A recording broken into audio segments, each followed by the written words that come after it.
Did you know, this sweet mineral melts in your mouth?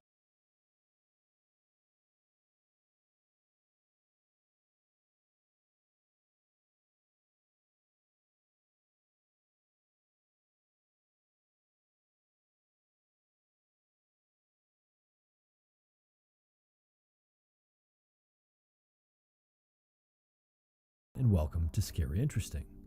So here's what I'm thinking for this series going forward. I think that limiting it only to occurrences that end in a loss of life is a bit too constraining. And I think we can all agree that there are some circumstances that certainly fit the description of a horrible fate, even if they don't end in death. So, going forward, the stories that you'll hear in this series might feature someone's tragic end, or they might feature some other horrible circumstance, and you'll never quite know what to expect. This way, it'll include a broader range of topics, and hopefully, the ending will always be a surprise. With all of that said, as always, viewer discretion is advised.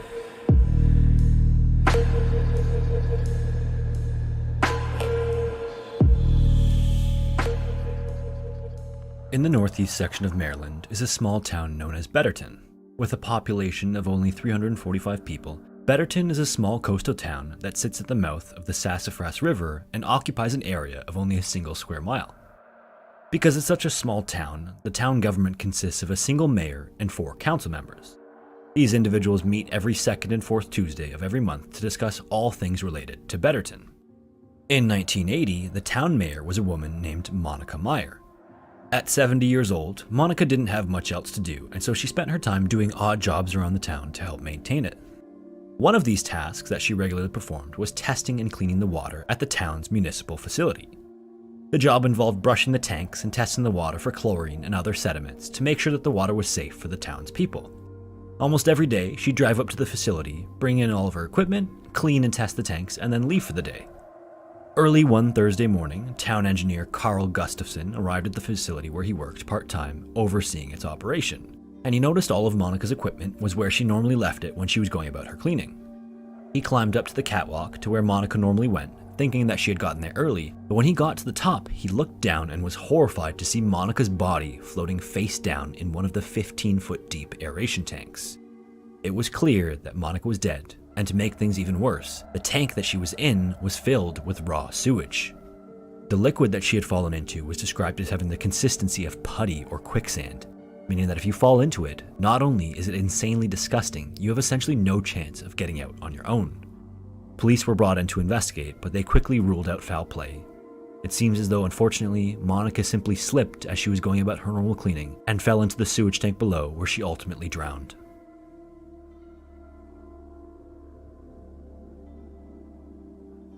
In the spring of 2012, everything was going perfectly for a woman named Amy. She had just finished writing her last exams for that school year, where she was studying to get a master's degree in psychology. She was in a relationship, and she had a job as a barista that was close to where she lived in Carrollton, Georgia. It seemed as though everything was going right in her life. On top of all of that, she had big and exciting plans to make the most of summer break. On the afternoon of May 1st, a coworker from the cafe she worked at invited her over to hang out after work. Apparently, her coworker's house backed onto a creek, and because it was so nice outside, they could go swimming in it. After work, Amy headed over, and then the two of them changed into their swimsuits and walked into the backyard into the gorgeous sunny weather. The creek was nice and warm, and after swimming for a bit, they noticed a homemade zip line that was strung up just a little ways away from where her coworker's backyard was. It was about 6 feet high up and extended for another 6 feet over the water, so they could zip across and jump into the water at the end. As an adventurous 22-year-old, Amy obviously wanted to try it, so they walked over to where the handlebars were at one end of the zip line. Then they each took turns flying across the zip line and jumping into the water. On Amy's second turn, she grabbed onto the handlebars just like she had done the last time. She lifted her feet and started to go across when all of a sudden there was a loud snap. The zip line broke and she fell short of the deep section of the water and onto some rocks down below. As she landed, her leg was sliced open by one of the rocks, and it was bad enough that they knew right away that she needed to go get stitches. So they got her in the car and headed off to the hospital. At the hospital, she had to get 22 staples to close the wound, she got some antibiotics to prevent it from getting infected, and then she was sent home that same day. And although the cut was pretty bad, Amy figured it would just be bad for the first few days until it healed up a little bit, and then the worst of it would be over. But already just a few days later, Amy could tell something wasn't right. The wound didn't seem to be healing at all. Despite using the antibiotics, the cut seemed to be staying exactly the same or even getting worse. The pain that should have subsided after a few days seemed to be getting worse as well, and even felt like it was moving around her body, causing pain in different areas. On the third day, on May 4th, Amy woke up to find that her leg looked like it was literally rotting. It had blood blisters all over it, her tongue was all shriveled up and scaly, making it hard to talk, and she felt like she was dying. Upon seeing this, her boyfriend immediately picked her up, threw her over his shoulder, and then tossed her in the car to go to the hospital. From that point onward, everything was a bit of a blur. At the hospital, doctors knew almost right away what was happening. Amy contracted a bacteria known as Aeromonas hydrophila. Normally, if you accidentally swallow this bacteria while swimming, it can cause diarrhea, but in rare cases, if it enters an open wound, it can cause something called necrotizing fasciitis. This condition is more commonly known as flesh-eating bacteria. If it's treated early enough, the infected person might only need some skin removed, but in the case that it's not caught early, the symptoms can be much, much worse. At the hospital, Amy was given more antibiotics, but doctors could already tell that her leg wasn't responding to the treatment. She was airlifted to a hospital in Augusta, where the doctors informed her parents that if they didn't start more aggressive treatment, Amy would die. The infection had already spread to her organs, causing them to start to fail, and so they asked her parents' permission to amputate her infected leg and part of her abdomen to slow the spread. All the while, Amy was drifting in and out of consciousness. In the course of just a few days, the infection had become so bad that Amy had a heart attack while being moved from bed to bed. She was put on a respirator to breathe for her and was on full-time dialysis. Even after removing her leg, a doctor informed her parents that her chances of survival were slim to none. Apparently, up to 25% of people who are infected with necrotizing fasciitis die due to either organ failure or blood poisoning. Every time Amy regained consciousness, she was so delirious that her parents had to re-explain her situation to her, and every time she reacted like it was her first time hearing it. It was horribly traumatizing to hear that she'd lost her leg and was close to dying over and over again. Even worse, one morning she woke up to her dad sitting at her bedside and holding up her hands. Her dad lifted up her hands to show her them, and she saw that they were dark purple and black and looked dead. Amy had been put on a type of medication that constricts the blood vessels to help keep her blood pressure high and in her organs. Unfortunately, this constricts blood flow to the extremities, causing her hands and her other foot to be starved of blood. As she fought to stay alive, her other limbs had slowly died. Now that they were dead, they were also at risk of becoming infected, further reducing the chances of her recovery. Amy's dad had to explain to her that her best chance of survival was to have the rest of her limbs removed as well. Even in her delirious state, Amy was devastated to hear that. But at the same time, in that moment, she desperately wanted to live. She knew that if her hands were holding her back, she needed them gone too, so she told her dad that the doctors could go ahead, and then she was taken into surgery where her hands and her other foot were amputated as well. In the first few weeks following the other surgeries, everything was really hazy because of all the painkillers she was on. After the doses were slowly reduced, it started to set in that her life had changed forever. Amy had lost all 4 of her limbs in just a few short weeks from one highly unlikely incident. During her recovery, she was at the lowest point in her entire life. She had to relearn how to feed herself, how to brush her teeth, how to get dressed, and she was no longer able to walk because the leg that had to be amputated first had to be cut off high up near her hip.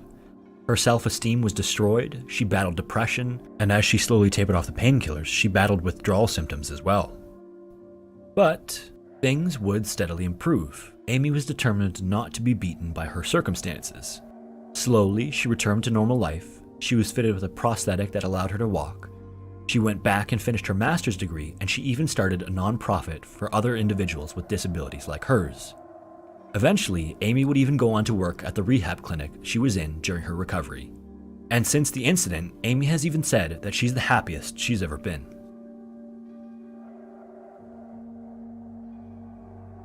Angela Hammond was born in Kansas City, Missouri on February 9, 1971. After she was born, her parents decided to move to the small town of Clinton, Missouri to be closer to Angela's mom's parents. After having a son, the family would live in Clinton for the entirety of their childhoods. Growing up, Angela was considered to be smart and witty by the people who knew her and generally very likable.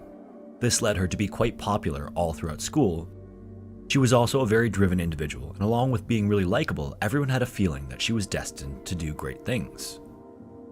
At 19 years old, a year after she left high school, she started dating 18-year-old Rob Schaefer. Rob was in his final year at the high school that they both attended, and the two of them seemed like a perfect match. Not only was Rob a football star at their high school, he was smart and funny and likable, just like Angela. The two of them got along incredibly well, and so when Angela got pregnant in 1991, Rob proposed almost immediately. Angela accepted his proposal, and then from that moment onward, their life revolved around getting established and getting ready for their new baby. Rob intended on joining the military and worked odd jobs until then, and Angela attended Central Missouri State University and worked at a bank processor in the evening. The two of them also rented a house together and worked hard to save what little money they made. On April 4th, 1991, the couple went to a barbecue at Angela's mom's house. Her parents were now divorced, but thankfully the divorce had been amicable. Then at 9 p.m., after spending a few hours at the barbecue, Rob had to leave to go babysit his younger brother at his parents' house. After Rob left, Angela picked up her best friend, and the two of them drove around and hung out for a couple of hours. Just after 11 p.m., Angela dropped her friend off and then went to a payphone to give Rob a call. At the time, the couple didn't have a home phone, and so the payphone was her only option to get a hold of him. Angela had initially told Rob that she would come over to his parents' house after hanging out with her friend, but now she was super tired and just wanted to head home and get some sleep. She gave him a call and let him know, and then the two of them talked for a little bit. While they were on the phone, a green Ford pickup pulled into the parking lot and started making circles around the area. Angela told Rob about it and described the truck, but as she was telling him, the pickup pulled out of the parking lot and out of view. They both thought that it was kind of odd, and then as they were talking about it, the pickup pulled back into the parking lot and parked in a parking space. A man then got out of the pickup and walked into the phone booth next to her. She told Rob that he had come over, but again, this is 1991, so payphones were much more commonly used, so it wasn't really anything out of the ordinary just yet. Another second later, the man left the phone booth and went back to his truck where he took out a flashlight and started rummaging around as if he was looking for something. At this point, Angela started to get a bit nervous because the guy's behavior was just kind of off. She told Rob about what he was doing, and Rob suggested that maybe the phone the guy had tried to use wasn't working, and maybe he was waiting to use the one that she was using instead. Angela thought that sounded reasonable, and so she leaned out of the booth and asked the man if he needed to use the phone. The man quickly said no, and then Rob started feeling uneasy about the whole situation as well. Angela started to describe the man to Rob as a white man who was wearing overalls, a baseball hat, he had a beard, and he was really dirty looking, but midway through her sentence, she let out a blood-curdling scream. On the other end, Rob heard a man say, "I didn't need to use the phone anyway," and then the line went dead. Rob dropped the phone and sprinted out of the house to his car. He immediately hopped in and sped over to the payphone that was just a few minutes away from his parents' house. On the way, he saw a truck approaching from the opposite direction that matched the description that Angela had given him. He looked into the truck as it passed and saw a man driving with a woman in the passenger seat screaming. Rob instantly recognized it as Angela, and so he slammed the car into reverse and then turned around to chase after it. He managed to get 2 miles before his car died, and he watched as the green pickup disappeared into the distance. When he had shifted into reverse so quickly, he had damaged the transmission. By the time he had gotten close to the truck, the transmission died, leaving him to watch in horror as it sped away. He quickly got out of his car and chased after the truck, but within a few moments, he realized it was hopeless. Instead, he ran back into town and flagged down the first car he saw and then had them bring him directly to the police station. This small-town police station didn't regularly have major occurrences. They weren't quite sure what to make of the situation at first, but they launched an investigation anyway. They had Rob describe the man and created a sketch based on his description. Weirdly, the sketch that was created doesn't have any facial hair because the police claimed that they thought it was possible he was wearing a fake beard.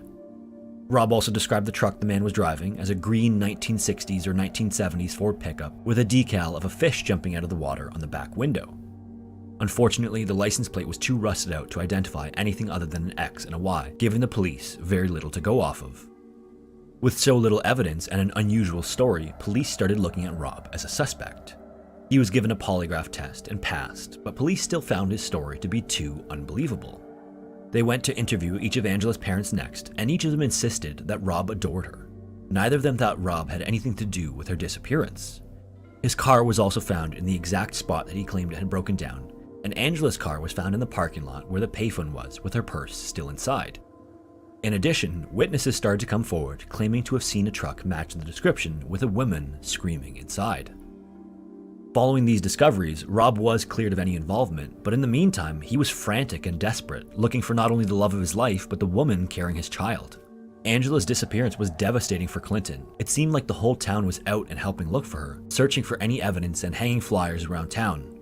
Rumors quickly started to pop up about Angela's ex-boyfriend being somehow involved, and also claiming that the baby wasn't Rob's. But both Rob and her ex-boyfriend would deny this, and another polygraph would rule him out as well. Then, after local police came up with essentially nothing, the state police and the FBI got involved in the search. First, they tried to locate trucks similar to the one that took Angela, but over 1,500 trucks showed up as a potential match. Other police jurisdictions even got involved to help locate any leads, but every effort just ended in a dead end. Police even looked at 2 other disappearances in the area to see if there was any connection to Angela's case. First was a woman named Trudy, who had vanished from a convenience store in Max Creek. Then in February, another woman named Cheryl vanished from a gas station and was never found. Despite the similarities in these cases, Trudy's body would eventually be found and 2 individuals were convicted for her murder, but they were not connected to Angela's disappearance. The second disappearance offered no additional clues either because the woman was simply never found. After that, the case went cold. Occasionally, another vague lead would pop up, but they all ended in nothing, and it would remain that way for decades until 30 years later. On the 30th anniversary of Angela's disappearance, investigators released new details about a possible theory for Angela's abduction. Around the same time that she had been abducted, a man had been acting as an informant in a narcotics case, and he received a note threatening his daughter's life. His daughter's name also happened to be Angela, and she looked strikingly similar to Angela Hammond. And the note he received was on April 4th, the same night Angela was abducted. As of April 2021, that lead is still being investigated, and so that leaves a few possibilities for her disappearance. First, there were 2 active serial killers in Missouri at the time. They both targeted young women, but they have since been executed for their crimes, so there's no evidence linking them to her disappearance. Second, it could simply have been a random attack. Someone could have seen a woman alone in a phone booth and decided to attack her. And finally, it could be a case of mistaken identity. Angela could have been mistaken for another woman matching her description, but so far, nothing has come of it, and Angela has been missing ever since. If you made it this far, I just want to thank you for watching. My name is Sean, and welcome to Scary Interesting. This is part 6 of the series, A Collection of Horrible Fates, so if you enjoyed this video, you may want to check out the other videos in this.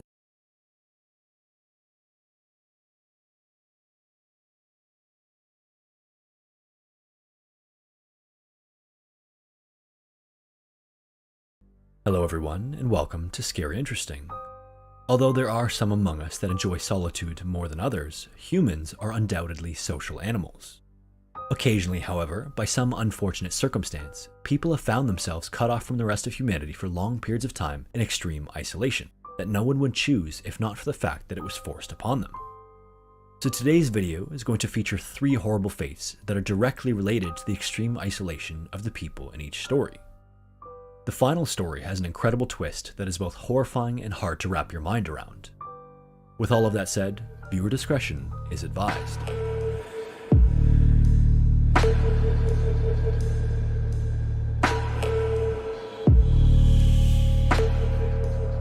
Following Uganda's independence from the United Kingdom in 1962, a man named Milton Obote was elected as president.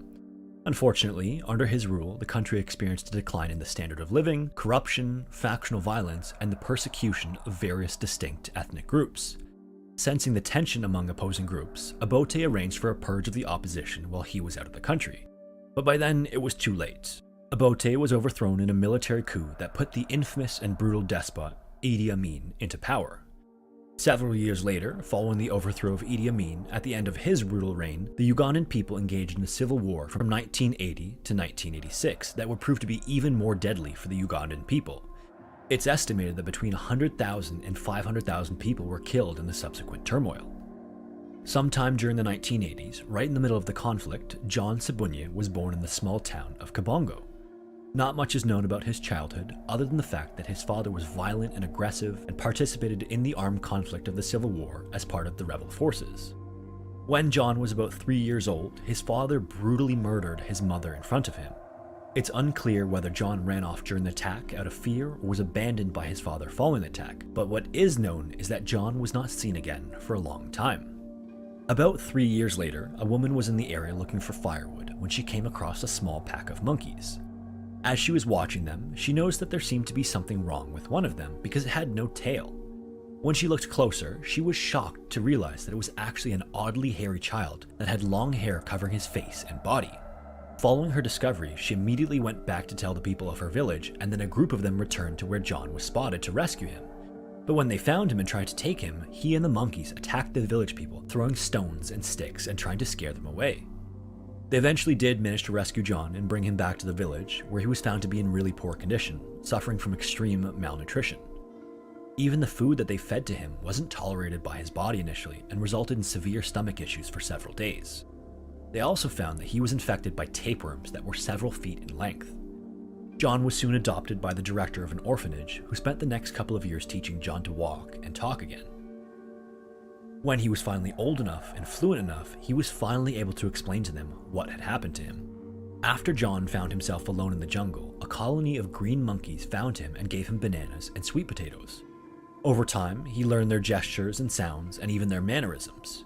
For a time after he was found, he avoided direct eye contact and greeted people sideways, which is characteristic for non-human primates. And although the monkeys probably saved his life, it's likely that he wouldn't have survived much longer in the wild based on the condition that he was in when he was found. His body was covered in scars and scratches, his knees were white and rough from walking on them, and the malnutrition would have eventually been fatal. The hair that had grown all over his body didn't grow back after it was shaved, and this is actually a common characteristic of feral children. Despite everything, John did make an exceptional recovery. His delayed development did lead to some permanent mental and physical impairments, but that didn't stop him from eventually competing in the Special Olympics as the captain of Uganda's soccer team. He now lives not far from his childhood home in Uganda. Off of the coast of Southern California in the Pacific Ocean is an 8-island archipelago known as the Chenal Islands. These islands are actually an extension of the mountain ranges that run inland from the coast, surrounding the greater Los Angeles area. With a total area of only 346 square miles between all 8 of them, several unique plants and animals endemic to the islands are not found anywhere else in North America. Today, 5 of these islands are part of the Chenal Islands National Park, 2 are controlled by the US Navy, and the final is more developed and has significant human habitation. Before European settlement in the 1800s, these islands were inhabited by the Chumash and Tongva Native Americans who descended from the original populations that arrived over 13,000 years ago. This migration is thought to be one of the earliest in North American history. In the early 1800s, a girl was born on one of the Chenal Islands known as San Nicolas and was part of the indigenous tribe known as the Nicolinos. At the time of her birth, each island was inhabited by a different native group with its own distinct language and culture, and all of the different groups engaged in trade by boat to acquire resources that they wouldn't otherwise have access to. San Nicolas in particular is a small barren island with few natural resources to sustain a population. At only 22 square miles, it doesn't have any trees, it has just 3 species of endemic land vertebrates, and not many other plants either. Despite that, at the time of the girl's birth, there was a population of around 300 Nicolinos living on the island. These people were sustained by the large population of birds and rich seal and otter populations that frequented the island. Sometime between the years of 1811 and 1812, native Alaskan and Russian otter hunters visited the island looking to profit off of the sea otters on the island. Conflict quickly arose between the hunters and the natives, and the Nicolinos were massacred by the hunters. The men were killed, the women were assaulted, and the sea otter population was decimated, and the tribe was reduced to just dozens of people in a few short years. By 1835, there were only around 20 Nicolinos left on the island. That year, Catholic missionaries arrived on the island and convinced the remaining natives to leave the island and migrate to the mainland. They promised them better living conditions, better food, and just generally better life than what they were living on the barren San Nicolas. The natives agreed to go, and so they were all brought onto the beach before boarding a ship. While they were preparing to leave, a storm was approaching in the distance, so everyone was hurried onto the ship.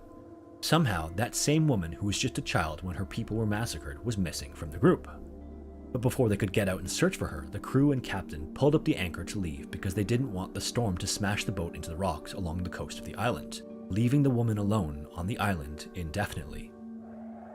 Following their migration, no efforts were made to retrieve the woman for almost 20 years, until finally a Roman Catholic friar funded an expedition to retrieve her. Unfortunately, that expedition was not able to locate the woman either, and so she remained isolated on the island of San Nicolas. Years later, in 1853, the man initially paid to retrieve the woman communicated his efforts to a local trapper, The trapper was enthralled by the man's story and decided to make his own trips to the island to see if he could find the elusive woman. Finally, on his third attempt in the fall of 1853, one of his crewmen found human footprints on the beach. After following the footprints, they found seal blubber that had been left out to dry, and then shortly after that, they found a woman hiding near the hut that she had lived in alone for almost 20 years. The woman wore a skirt made of cormorant feathers, and the hut that she lived in was made of whale bones. Despite the woman and the trappers not understanding each other, the woman seemed quite happy to have company. The trappers spent the next couple of weeks on the island living with the woman, where she showed them her daily life. She helped them hunt seals and wild ducks, she sang to them, and sewed clothing as she had done in complete isolation for the last 18 years. When they were leaving, they managed to communicate with her enough to ask if she would join them back in Santa Barbara. Not only was the woman willing, she actually seemed excited to go back with them. When they arrived in port, she was ecstatic. She was fascinated by the horses, the food, and the clothing that she'd never seen before. She went on to live with the trapper for a few weeks, where he described her as roughly around the age of 50, but still strong and active, and almost continuously smiling. When the people of the city came to visit her, she was always happy to meet them, and sang and danced them as seemed to be custom in her culture. The only problem was that no one could understand her. She was the last of her people that could be located, so the mystery of her circumstances could never be communicated. The locals contacted some of the migrants from other islands that lived in the area, but unfortunately, the dialect was too different, as they weren't able to understand her either. Then, tragically, after only 7 weeks on the mainland, the woman died of dysentery that she had no immunity to fight.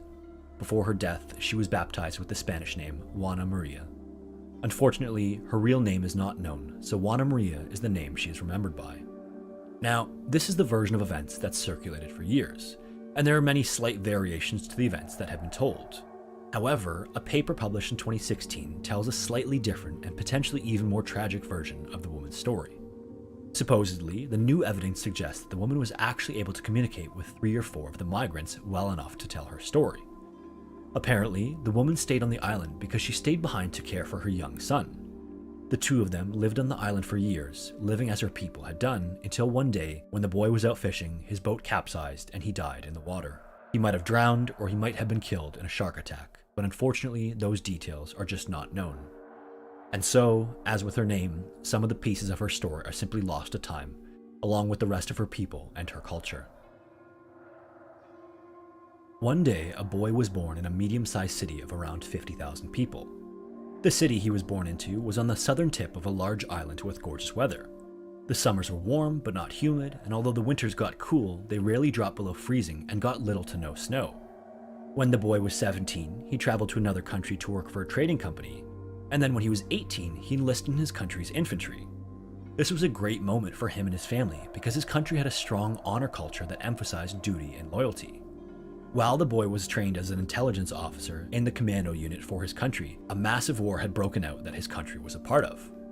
At 20 years old, the man was sent to another island nearby to help with the war effort. When he arrived at the island, his orders were to do everything he could to sabotage the enemy and hamper their attacks and defenses. If that meant destroying airstrips, he would destroy airstrips. If that meant destroying harbors, he would destroy harbors. The one thing that he wouldn't do is surrender under any circumstances. Both from a personal standpoint for the honor of his family, and from a military standpoint, he knew to take his own life before he ever thought of surrendering. Not only was surrender extremely dishonorable, the enemy they were fighting was completely evil.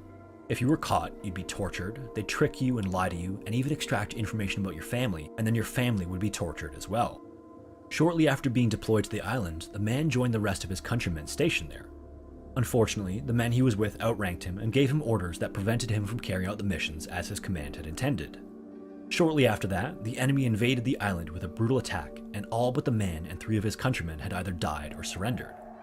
With all of their deaths, the man was now the highest-ranking officer and ordered the others into the hills of the island to regroup and find cover. For the next little while, the 4 of them lived in the mountains and carried out special operations sabotaging the enemy in any way they could.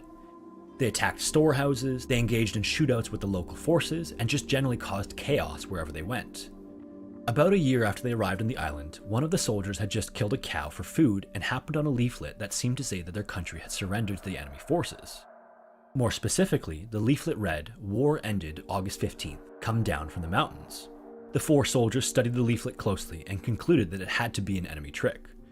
Not only were they dealing with a cunning and subversive enemy, their homeland definitely would not have surrendered under any circumstances. Reinforcing this idea was the fact that they still had been fired on by the local population. This wouldn't have happened if the war had been over, like the leaflet said. So the men carried on as they had been, helping out with the war effort as they could. And then at the end of the year, leaflets were dropped by plane into the mountains. These leaflets had generals in their country's army compelling the remaining forces to come out of hiding, and even had a surrender order printed on them. This only further cemented the idea that this was an enemy trick in the soldiers' minds, so they ignored them entirely and continued their fight. 4 years later, after spending 5 years total running and hiding and living in the dense mountain forests of the island, one of the soldiers finally couldn't take it anymore. He left the other 3 and surrendered to the enemy forces. The others had no idea what horrible fate had befallen their countrymen, and not only that, he could have been divulging information about their whereabouts. This made the soldiers even more cautious and forced them further into the mountains on their mission. 3 years after that, the enemy even dropped letters and pictures of the men's families from planes, again urging them to surrender. But by this point in the war, the men distrusted anything and everything that they found. A year after the letters and pictures were dropped, the battles with the locals got increasingly tense. One of the soldiers was even shot and injured badly in a shootout, and it took him months to recover fully. Not long after that incident, that same soldier was shot and killed in another firefight with the local forces, bringing the remaining group to just 2 men. Just the man and 1 other soldier. Despite that, the soldiers continued running and fighting as they had been, unwavering in their resolve. And they would do this for another 18 years, living off the land and what they could steal from the local forces, until one day another one of the soldiers was killed. As the 2 of them burned down a rice field, they were fired on by the local forces, and 2 bullets killed the man's final remaining soldier, leaving him to continue fighting the war alone. The man continued fighting for another 2 years, alone in the forest and the mountains, until one day he was greeted by another one of his countrymen. The countryman seemed to be some sort of hippie type, and over the next little while the 2 of them became friends. And eventually, the hippie asked the man why he wouldn't come down from the mountains. The man replied that he was waiting for a superior officer to come and give him his next orders. With that, the hippie man said okay, and then left the man to continue fighting his war. About a month later, the man received another visitor. Incredibly, it was the man's commanding officer, Major Yoshimi Taniguchi. The commanding officer greeted Lieutenant Hiro Onoda and informed him that the war was over and he was officially relieved of duty. Hiro Onoda was born on March 19, 1922 in Kamikawa Village, Japan. At 18, he enlisted in the Imperial Japanese Army, and at 20, as part of the ongoing operations in the Pacific Theater in World War II, he was sent to Lubang Island in the Philippines. A year after that, in 1945, the Japanese surrendered to the Allied forces following the dropping of the atomic bombs. The leaflet the soldiers found was real. The leaflets dropped from the planes were real. The letters and pictures of their families were real. The enemies they were fighting were the peaceful local people of Lubang. In 1974, 30 years after Onoda was deployed, the hippie who had come to find him was a Japanese explorer and adventurer who had heard rumors of soldiers who continued to fight decades later. Onoda had voluntarily fought in World War II for the Japanese Imperial Army for 30 years, 29 years after the war officially ended. When he finally surrendered, he turned over his sword, a functioning rifle, 500 rounds of ammunition, several hand grenades, and a dagger given to him by his own mother 30 years earlier that he could have used to kill himself if he was captured. Incredibly, Onoda was not the last member of the Japanese Imperial Army to surrender. At the end of the same year that Onoda surrendered, another man was arrested in Indonesia who was another holdout who had been fighting for over 3 decades. There are at least 12 known cases of Japanese holdouts that surrendered or were relieved years after the official end of World War II. Each of them either doubted the reports that were sent out or were simply cut off from communication with the rest of the world. Contributing to their circumstances was the immensely powerful honor culture and military propaganda unique to the Japanese during that time period. In the years following, Onoda returned to Japan and wrote a book called No Surrender, My 30-Year War. He went on to live part-time in Brazil, where he took up cattle farming with his older brother, and he finally passed away in 2014 at the age of 91. If you made it this far, I just want to thank you for watching. My name is Sean, and welcome to Scary Interesting. This is part 7 of my collection of Horrible Fate series, so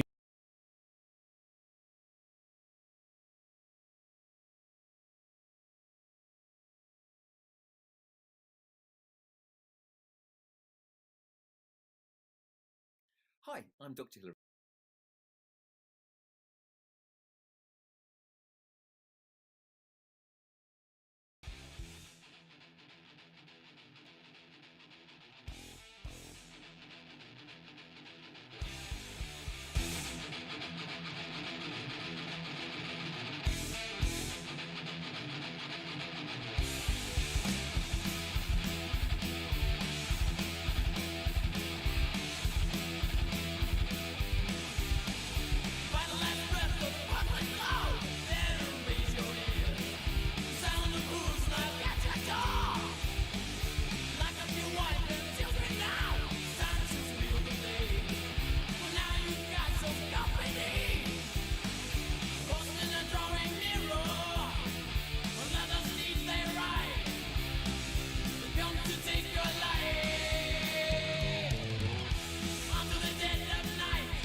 Today's video is going to feature 3 of the worst medical procedures and incidents that have ever occurred.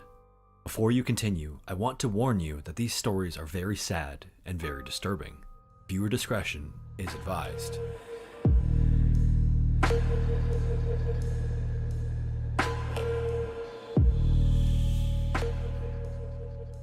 In the year 2000, Donald Church went to the doctor and got a terrible diagnosis. He had been sick and in pain for the past little while, and after a series of tests, doctors found that he had a large, malignant tumor in his abdomen. Thankfully, although the tumor was cancerous, it was at a stage where it was operable. So despite it still being a scary diagnosis, the chances were good for treatment. Donald was scheduled to have surgery to have the tumor removed, and then in June of the year 2000, he arrived at the University of Washington Medical Center. At the hospital, he was placed under anesthesia, and then the doctors started working on cutting out the large tumor. Because of how large it was and its location, they also had to remove his appendix and part of his large intestine along with the tumor. The surgery was ultimately a success, and the tumor was removed, but then after Donald woke up, he was in an immense amount of pain. Initially, he figured this was normal since it was a major surgery, and he would have to spend the next week in the hospital anyway to be monitored and recover, so he had plenty of time to just rest and not move much. But by the end of the week, the pain hadn't subsided at all. It was excruciating to walk and bend over and even go to the bathroom. His surgeons reassured him once again that this was a major surgery. Significant pain even after a week isn't uncommon. Then, a week after surgery, he was discharged from the hospital and went home, but the pain was even worse now that he was moving around. Any movement at all was almost unbearably painful. He couldn't have bowel movements for days at a time, and he sometimes felt a weird bulging in his abdomen like the swelling was getting worse. And the pain seemed to move around. Sometimes he felt it in his stomach, and other times it was closer to his chest. The pain got to be so bad that there were times that he would just lay down on the bathroom floor, sobbing. Eventually, he started to think that he was literally dying, the pain was so bad. A couple of weeks following the surgery, he was okay to return to work where he worked in building maintenance, but when he returned to work, he was almost completely unable to work, and especially unable to do anything heavy. At his 30-day post-op checkup, he told the surgeon about how much pain he was in, but for some reason they didn't quite understand the severity. They reassured him once again that this was totally normal because of how extensive the surgery was. But this wasn't normal. Surgeons had made a huge mistake. Another couple of weeks went by, and Donald was still in excruciating pain almost every moment of the day. Finally, 3 weeks following the post-op checkup, his wife and mother convinced him that he needed to get a second opinion. So he called up his family doctor and scheduled an appointment. When he went into the doctor's office, the doctor did actually feel around the area and noticed a concerning lump in Donald's abdomen. The doctor then sent him for x-rays, and lo and behold, the x-ray revealed that Donald had a 13-inch long metal retractor inside of his abdomen that was left there during the surgery. The pain that he felt was the instrument shifting back and forth in his abdomen, sometimes causing pain in his stomach and sometimes in his chest. The bulging that he felt was the instrument literally pushing up against his skin from the inside. Now, you might be wondering how something so large could have ever gotten lost in the first place, or why there was no procedure to check for something like that. Well, apparently there is a procedure to count and check all of the smaller instruments to prevent something like this from happening. But there was nothing in place for larger instruments simply because no one ever thought that something over a foot long could possibly get lost during a surgery. As the surgeons were doing the surgery, the retractor was placed in such a way that at some point it slipped inside of his abdomen and then out of view. After they removed everything they needed to remove, Donald was stitched back up with the 13-inch long retractor still inside of his body. Following this discovery, Donald was in shock. He actually wasn't angry, he was relieved. He had sincerely believed that he was dying, so finding the root cause for all of his pain substantiated everything he had been feeling for the last 2 months.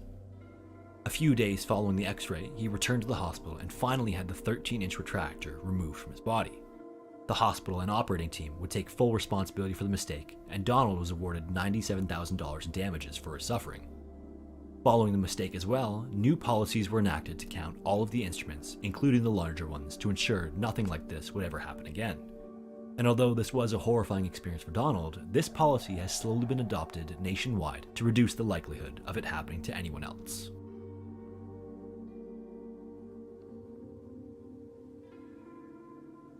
Up until 2011, Japan received about 30% of all of its electricity from nuclear power. In 2011, an earthquake and subsequent tsunami rocked the coastal region of Fukushima. These two in combination damaged a nuclear power plant in the area, which ultimately led to the second worst nuclear disaster since the Chernobyl disaster in 1986. Following this event, Japan's dependence on nuclear energy declined significantly. And although Fukushima was the worst nuclear disaster in Japanese history, there were two others in the late 90s that resulted in one of the worst medical incidents in recorded history. The first was a relatively minor accident in 1997 at the Tokai nuclear plant. The waste product from these power plants is encased in asphalt for storage, and on March 11th, the plant was trialing a new mixture of asphalt. The new mixture caused a chemical reaction with the waste product that then caught fire and quickly spread throughout the plant. Workers on site were unable to put out the fire and then were forced out by the fire and radiation alarms. The gases inside the building eventually built up to the point that the windows exploded, causing smoke and radiation to escape into the surrounding area. Ultimately, 37 of the workers were exposed to trace amounts of radiation, and some trace amounts were also detected in the surrounding area. Then in 1999, about 4 miles away from the Tokai nuclear plant at a fuel enrichment plant, there was a second and more severe accident. On September 30th, 3 technicians were quickly going through some of the fuel conversion steps to meet an upcoming shipping deadline. This was the first batch of fuel that the plant had needed in 3 years, and there had been no additional training done or qualifications required by the plant for its technicians to complete the process. In addition,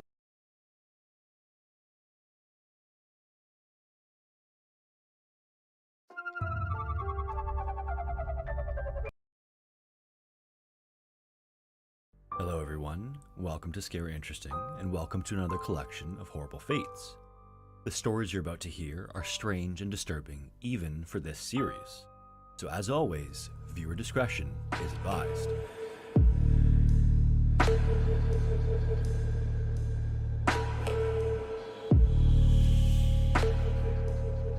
Ever since I made the video about the Panikin Plains Cave in the Australian outback, I've been thinking more and more about the swaths of uninhabited land on the continent.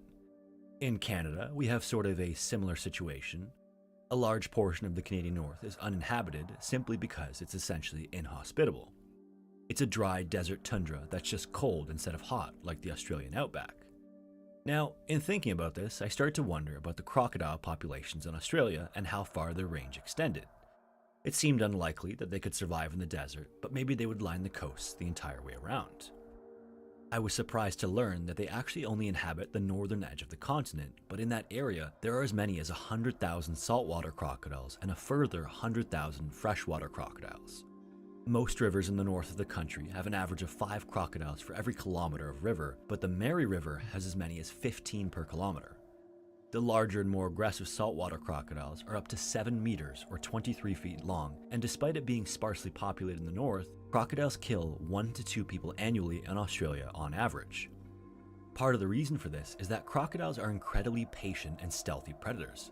Supposedly, some campsites even strictly forbid camping in one spot for more than 3 days because the crocodiles have been known to learn the patterns of campers, making them easier to hunt. The same goes for filling up water in rivers. Best practice is to always refill at a different spot each time so that crocodiles won't wait for you in the water.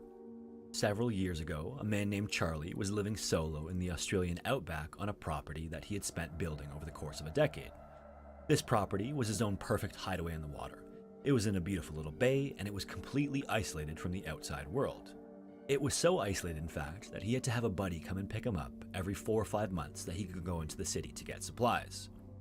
Before one of these supply runs, Charlie called his buddy and asked him if he could bring him a gun or a crossbow or some sort of weapon because there was a massive crocodile that was stalking him every day. Every time he went fishing, the crocodile was there. Anytime he was even within 20 meters of the water, day or night, he could see the glimmering yellow eyes of the crocodile. So a couple of months go by, and Charlie arranges for his buddy to come in so that the two of them can do a supply run like usual. On the day that they arranged, his buddy pulled in just like he did every time, but Charlie didn't come out to meet him. So his buddy went looking for Charlie all over his property, but he couldn't find him anywhere. Eventually, he walked back down to the water and found an open beer, half finished, a knife, a fishing pole, and a fish net still in the water. It looked as though Charlie had just been there doing some fishing, but from that day onward, no one ever saw Charlie again. It seems as though Charlie's fears may have been justified.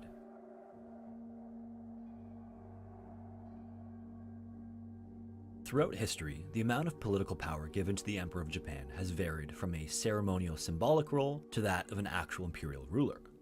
For almost 800 years, other political figures were the de facto rulers until 1867, when there was a restoration of power to the emperor, giving him significant political power once again. This would continue for another 3 generations of emperors until 2 years following World War II, when Emperor Showa was pressured into renouncing his divinity and returning the emperor to a ceremonial status once again. He would rule all the way from 1926 to January 1989, when he passed away due to complications from cancer, which was the longest in Japanese history. And he's likely to be the last Japanese emperor to hold significant political power as he did. A state funeral was held for him on Friday, February 24, 1989, following his death, and workers across the country were given the day off to commemorate his reign. This included a 23-year-old schoolteacher who taught in the village of Miyakoji near Fukushima. In this small mountain village, the schoolteacher lived in a dorm during the week when she was teaching, and returned home on holidays and long weekends when she wasn't. Following the long weekend, she returned to school and went about her business as usual, and then on the evening of Tuesday the 28th at around 5 p.m, the teacher finished up her work in the classroom and briskly walked through the winter cold back to her dorm. After arriving back at her dorm, she went to use the washroom, which was just a single room attached to her room. Now, although not common in the West, squat toilets are still prevalent worldwide, especially in rural areas and non-developed countries.